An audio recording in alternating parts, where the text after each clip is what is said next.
And I was just a young guy. I was probably 28 or 29 at that time. And I said, you know, there needs to be a history of what's happened since 1924, 25. And I got started on it. Of course, Keith was only about 4 years old at that time. But he could run a projector when he was 4 years old, and he could run it backwards and forwards, and you know, all the stuff there. I mean, we got pictures of him doing that. But he's loved football ever since he was born, really. And his first present was a football. He was about, I guess, 2 hours old or whatever.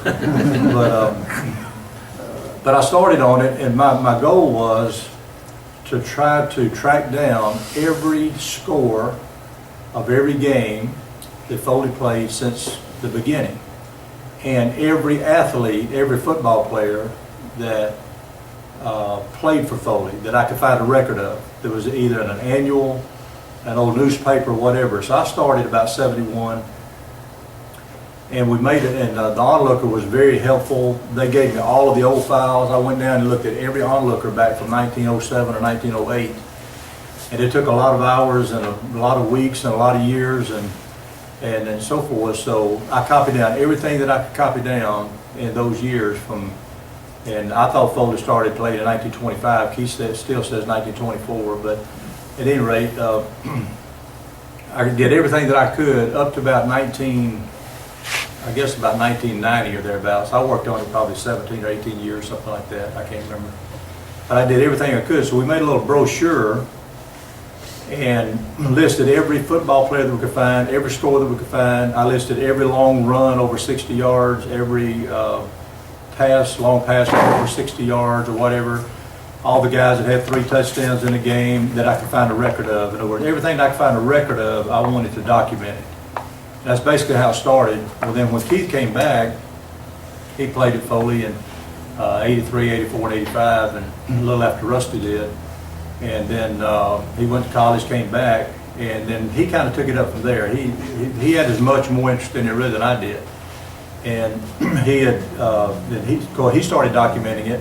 But what he did, he took it a step further, and he started calling all of these older guys that played in the 20s and 30s and so forth. And so he's trying to write a book, or is writing a book. He's probably got, I don't know how many pages he got, 200 pages? He's probably got 200 pages already. A lot of old pictures of guys that played in the 20s and 30s and so forth. I know that's before you guys' time and my time, but that's what we need. And then in 85, we started a Hall of Fame, and I think it was 85 or 84 was it? 84 started.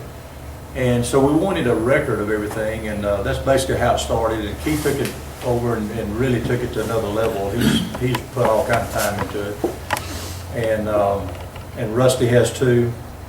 And Rusty's dad, Bud, coached with me for 18 years here at Foley, 19 I guess, counting the second time we tried to coach. And and Bud, very influential in Foley football, great defensive coach, and so forth. And of course, so much of it revolves around Coach Jones, and we all know that. It's kind of like Gene Stalin said one time about Bear Bryant. He said, Coach Bryant will always be the coach at Alabama, and they just tolerate the rest of us. And it's kind of like that with Coach Jones. Coach Jones is the coach at Foley, and they tolerated the rest of us for a lot of years. But it was great to play here. It was great to coach here. And I'm just glad that we got some type of documentation. And you guys were so instrumental in those things, because when y'all came along, when Coach Jones came back and took over in '55, and those of you that were seniors that year in his first group, y'all had played for Coach Wise. Coach Wise had done a great job here when he was here. And then you guys took it to another level in '55, going 9-1. Should have been 10-0, and I know y'all know that. You should have been back of that year, and they put the game off, I think, a day or something, and something happened that you didn't. But y'all were 9-1, great, and y'all were kind of the group that everybody else was measured by.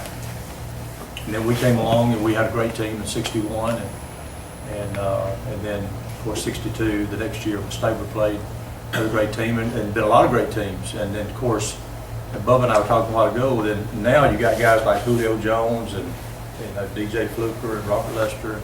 You can see kind of what's happened through the years, and you guys were very, very instrumental in kind of setting the foundation and making it happen.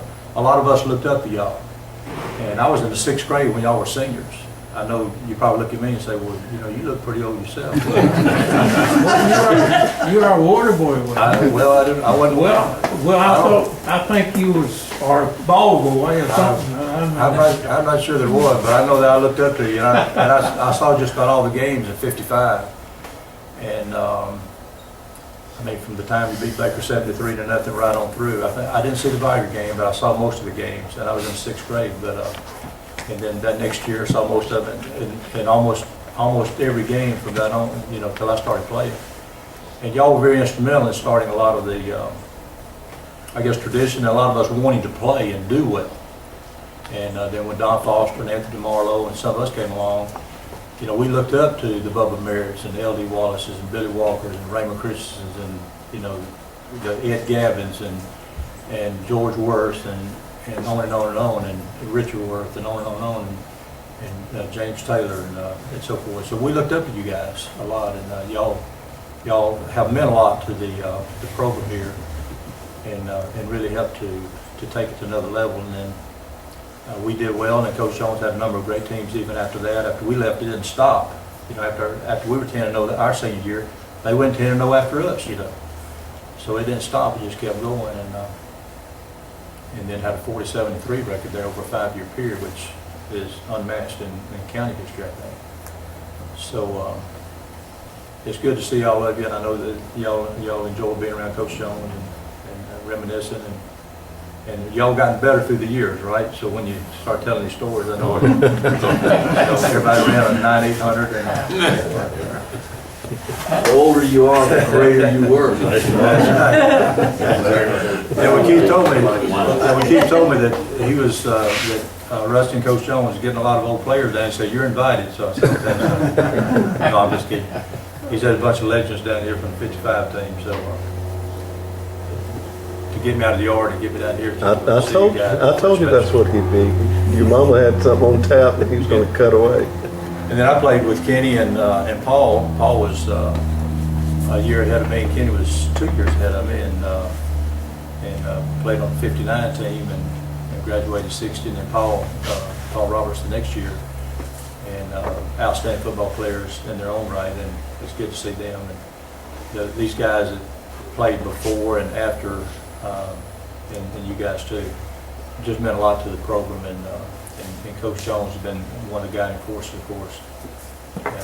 He loves it about as well as anybody, so it's good to see all of you today.